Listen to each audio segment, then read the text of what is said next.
G'day guys, and I have just finished making this shiny Stringybark desk, and I thought I'd bring you guys along to show you how I did it. So if you're interested, keep on watching.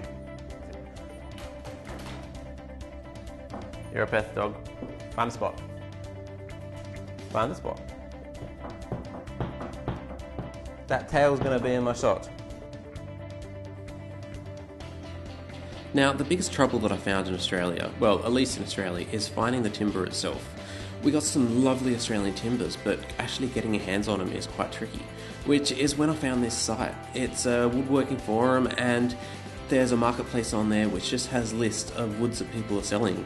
I found a guy on here that had a whole lot of stringybark trees in his backyard. He was clearing it for his house to get put up, and he basically had them all chopped down. He didn't want to put firewood, so he put them up, had them all sawn into nice big pieces, and it's good to go.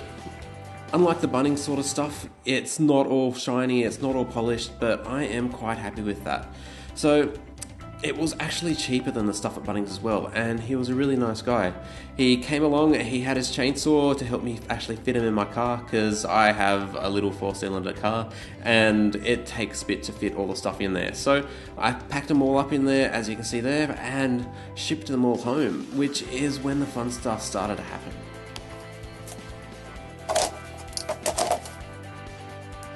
I must admit, I'm that neighbour that everybody hates, and I make a stack of noise with this. I had the thicknesser going for about 3 days, and probably about 5 hours each day. But it needed to be done, because these planks of wood, they weren't particularly straight. There was lots of divots, there were lots of high, low bits, and I just needed to get them all out to a nice, even thickness, and it just brings out the polish that much.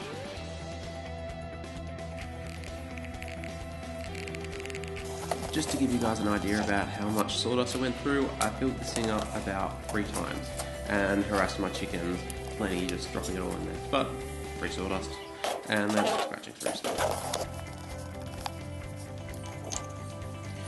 Now these boards, they're not quite straight lengthways. I could put them through my table saw, but I find that when you go through the longer lengths of it, you seem to go with the curves of the wood. So I discovered that if you take one saw, put a straight edge along it, and then cut it, and then you can use the other side on the table saw quite well, and then you get nice straight sides on both sides of the wood.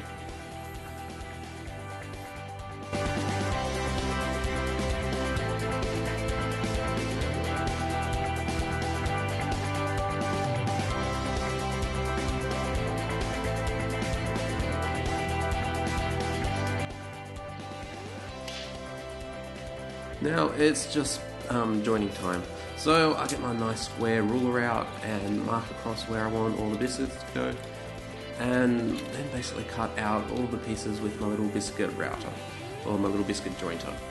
It's quite a handy little machine. It's just a little angle grinder that's got a tip on it which you can put in a certain thickness, and you'll be able to line up both boards into each other quite well.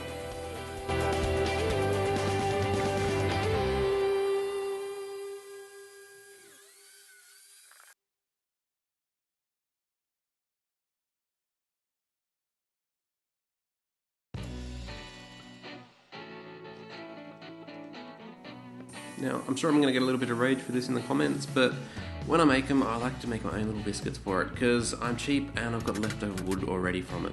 So I just cut out some little pieces of the scrap that I did when I was jointing the sides and put them into the biscuits. So, glue up time, and then just whack in all the little biscuits.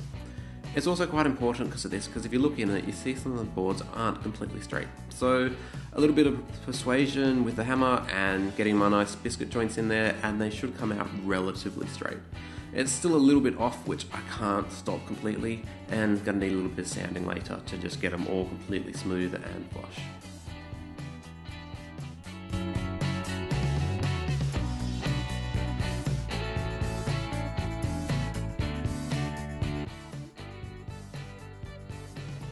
Man, I wish it was this quick in real life. I was having some issues here. They didn't want to line up completely, and they just need a little bit of persuasion and going back and forth, but got it in eventually. There was a little bit of bowing going on here, so I found that if you use the straight clamps and then clamp the wood to the straight clamps, it seemed to give a very nice straight surface, which is what ended up happening, and I was quite happy with how it turned out. So I have tried many different ways of sanding, and my favourite is basically one of these. It is a 180mm, 180mm sanding pad, which I can attach to my big angle grinder. This one has a speed controller on it so that I can control how fast it goes, and it just has the most amount of guts out of any other sander that I've been able to find. I've had the belt sanders, I've had the smaller ones, and none of them work particularly well. No, they work, but they don't work as well as this. This thing just chews through everything and has quite a neat finish. If you work into it really hard, you're going to create divots into it when you do it, but if you're quite gentle with it and just let the sander do the work, it comes out really, really well, and it's quite a nice finish. But basically, it's quite hook and loop sort. And then that screws straight onto the sander. And then it's pretty much ready to go. It's honestly one of the best sanders I've been able to find, and I've tried a few of them, and I'll do it any time of the day.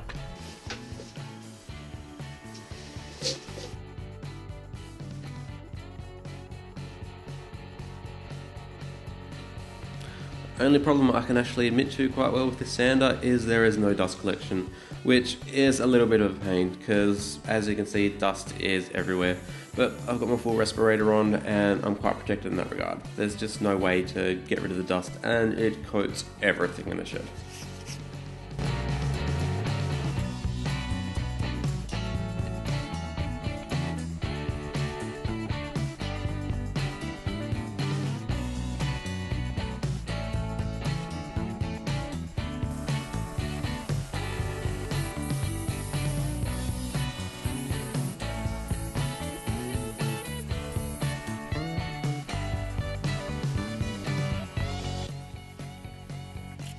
I skipped a couple pieces here because you've already seen me running around with it, but these are the pieces for the sides of the drawers and those bits. So I put them all through the planer and joined them all together, clamped them all, and now I'm just sanding them all down so that they're ready to go.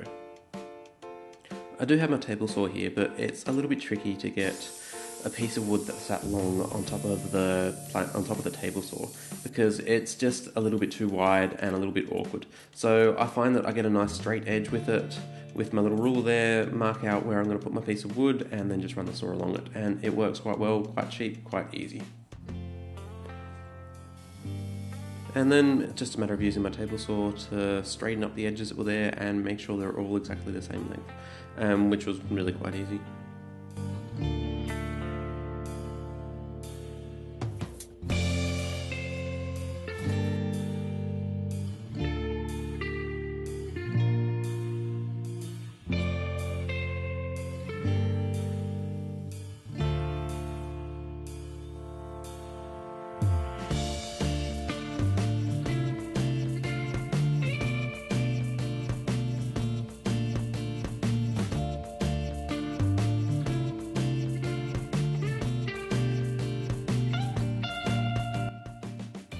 Now this is the back of my little cupboards.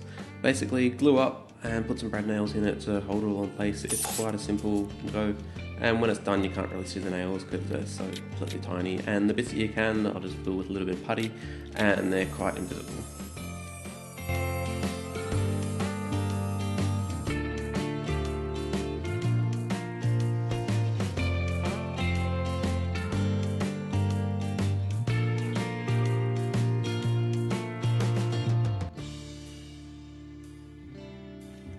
Now, I've seen other people making drawers and cupboards and everything, and I'm sure there's some sort of traditional joinery which takes hours to do, but for me, for bits that you're not going to see, I don't really care too much, so I'm happy using a couple metal hinges and just putting them all in place. It's just so much quicker, so much easier. And here I'm just straightening off the edges of the big main front and getting it all ready so that I can put it in. Now, there are a couple of bits inside the wood because it's a natural product. There are some resin parts that haven't been filled out, some little bits that bugs have gotten through, and I like to fill those bits up with a bit of resin. It just looks absolutely fantastic because you can look into the wood and you can see straight through the resin at the natural parts in here. It just gives it so much more character. Now, if you are going to do this bit, one thing I would recommend is measure the living crap out of everything. If these drawers here that are going in don't line up properly, then when you try and put in the sliding drawers, it is going to be an absolute nightmare. So measure, measure, measure, and then measure a little bit more.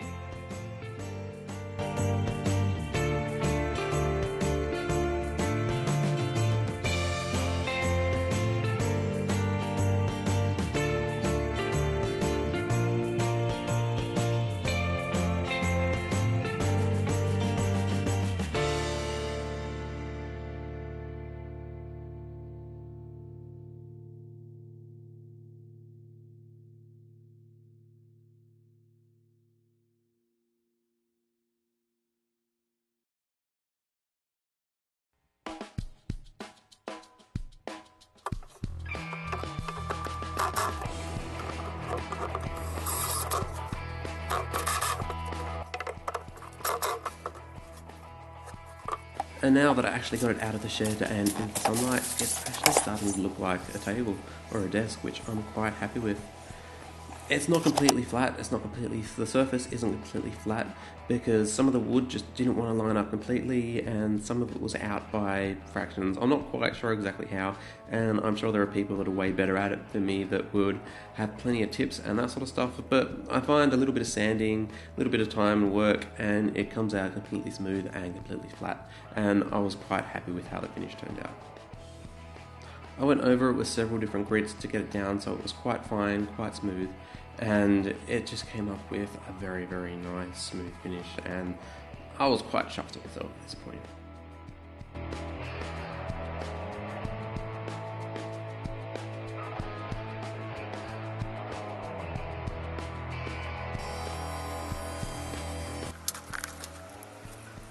Now, you may be wondering, what the hell am I doing here? Basically, I am going to build the entire computer into the desk. So the desk itself is going to be the case of the computer. So I needed a couple power switches, I needed a reset switch, and I need a little bit of a route to get it through so that I can put all the cables and everything into it.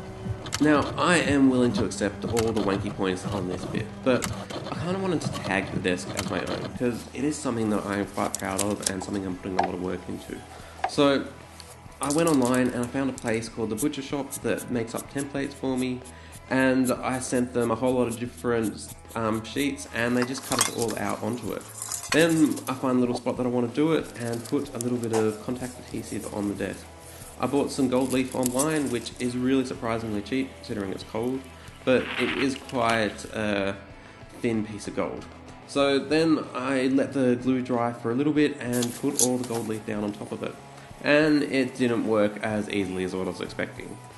The gold leaf seemed to stick to the wood a little bit, so I had to go around and cut it all out and just neaten it all up with a little Stanley knife. But at the end of it, I think it came out quite well, and it is my very first gold leafing experience, so I'm sure there's car enthusiasts who could do a way better job, but I was quite happy with it.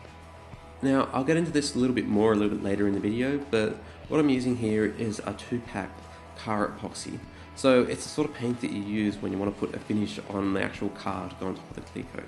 I find it is a really, really good finish, but it is not a safe one, but I'll go into it in a little bit more detail later in the video.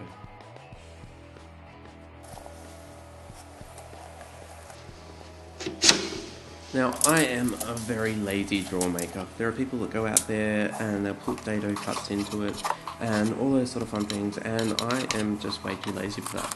So I like to take the measurements of the exact drawer size and then go cut out the base that fits into it exactly. It's nothing particularly fancy, but then I go cut out the sides, put a bit of glue on each of the sides, nail them into it, and that is my basic drawer making. Like I said, there are people that can do it way better than me, but this was my way of doing it, and I find it works quite well. You get very strong desks, you get very strong drawers, which hold up to everything that I needed to do. There's, like I said, nothing particularly fancy about it, but it works quite well for me.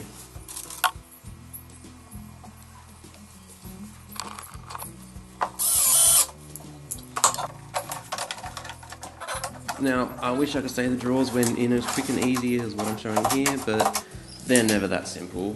Basically, I have to put it in there, move the hinges around slightly, move the little runners around slightly, put it back in, and then repeat. and then take a very bad shot, which I thought was facing towards it, but basically I take more face panels that I glued up, sanded down, and just nail them into it. I find it works quite well and works quite easy for me.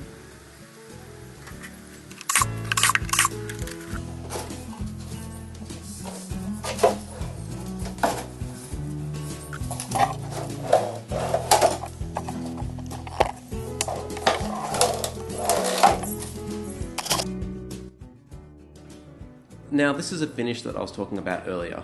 It's a 2-pack epoxy, which is the same sort of stuff that they use on cars, and this specific brand was the one that gets used on places like Pimp My Ride. It works by when you add 2 chemicals together, they react with each other and then form to harden up just in your plastic. So basically I'm spraying plastic on top of the actual wood itself. It gives a far harder, a far better finish, and it's far superior to something like an oil-based finish. The oil-based finish have a thinner inside of it, and when that evaporates out, that's how it hardens. So it's not a completely smooth finish.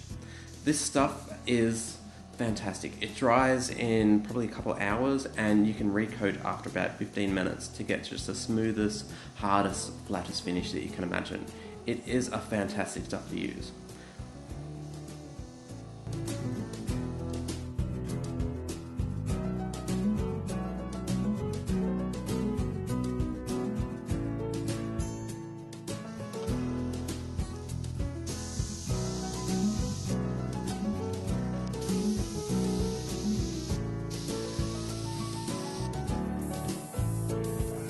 Okay, now this is what the finish looks like when it's actually done. If I can get the right angles, you can just see my reflection straight in it, because it just looks like glass on the top of it, and it is fantastic. But there is a big but when I say this. I am not going to recommend using this stuff unless you know exactly what you're doing with it, because it is dangerous as all hell. On the lighter scale, if you breathe it in, you can get quite bad allergic reactions, and that's one of the better things that can happen if you breathe it in. There's also cancerous risks. This stuff is extremely carcinogenic, it can get into your lungs and cause all sorts of issues, and I just really wouldn't recommend it unless you really know what you're doing. I've got a full face mask and everything in there, I have got everything like that, and I'm still not doing it exactly properly. I need to have some sort of respirator that pumps the air out into the outside, and some sort of big cage that holds it all in there and pumps all the fresh air and everything through it, and I don't have it. But I do buy alright. I think what I've got works well for me, but I am not recommending it to others because it is a dangerous stuff to use. But that said, it does give you an excellent finish. It is scratch proof. Because it's on a desk, I don't want to have to worry about scratching it with keys or something like that, but this stuff is just hard as nails, and it is fantastic. But that's it, let's get on to the next bit. You can see by one of these drawers, it does not have a base in it. So, I'll show you guys why. Now it is computer time. I know there are some people that go around and they will make the prettiest computer cases they can, and they go showing them off, and they're really proud of them, but that's really not me. I don't really like looking at computer bits. I don't like looking at the inners of it, and I don't want a big box on the ground that I have to do something with. So I figured I'm going to build it straight into the desk. So basically I went around, marked off all the mounting points, and then epoxied in the little pins, and then just went around and placed everything down. It's all inside of a drawer, so I'm going to need some decent ventilation, which that isn't, and that didn't work quite well. So I bought myself a much nicer fan for it, which does a lot better job on the actual computer itself. One of the other big things that I wanted with this computer was not to have to listen to it. I don't want to listen to fans, I don't want to listen to lots of noises from it. So you can see I've got a massive heatsink there that goes onto the CPU, and with a much bigger fan that works quite well. So it should be quite quiet.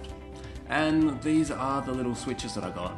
The switches that turn on and off computers are little momentary switches, so switches that won't turn on and off, but a little click, and they're really quite simple to hook up. So I bought some from JCar, hooked them in there, hot glued them into place, and then they basically work. You need to get them, you need to solder on some other little switches which will hook it straight into the motherboard itself, but that's quite quick and easy, and it's really worked quite well. All these little bits are hidden underneath where I can't actually see it at any point, and then just a little bit of cable management. Like I said, there's probably some people that do a much better job, but inside of the drawer I don't really mind too much because you don't look at those bits when you're doing anything with it. Now, for those of you that are geeky oriented, the computer itself has a AMD FX2 CPU. It's got a 4 gig sound card because I want it for video editing, and about 32 gigs of RAM. The top drawer, I wanted to have something that I could plug all my little stuff into. So when I take a video, I can plug all my videos and everything into it. So I've just got some adapter cables which go straight through to it, and that works quite well. So guys, I just wanted to say a big thanks for getting to the end of this video. It's a long one, longer than I was expecting it to get, but I couldn't find much that I really wanted to skip in making it. So I thought I'd show you guys a nice final shot about how it all looks, and I am currently sitting on it recording this, which means it worked quite well. Startup time, I have a SSD card inside of it, so when I flick that little switch there, it takes all of about 30 seconds to start up from off, which I am really quite happy with. So I hope you guys got something out of this and enjoyed the video. I've got lots of other stuff on my channel if you go through and have a flick, and make sure you subscribe to it because I enjoy doing this sort of stuff, and if you enjoy watching it, then we will get along fantastically. So thanks again and happy YouTubing.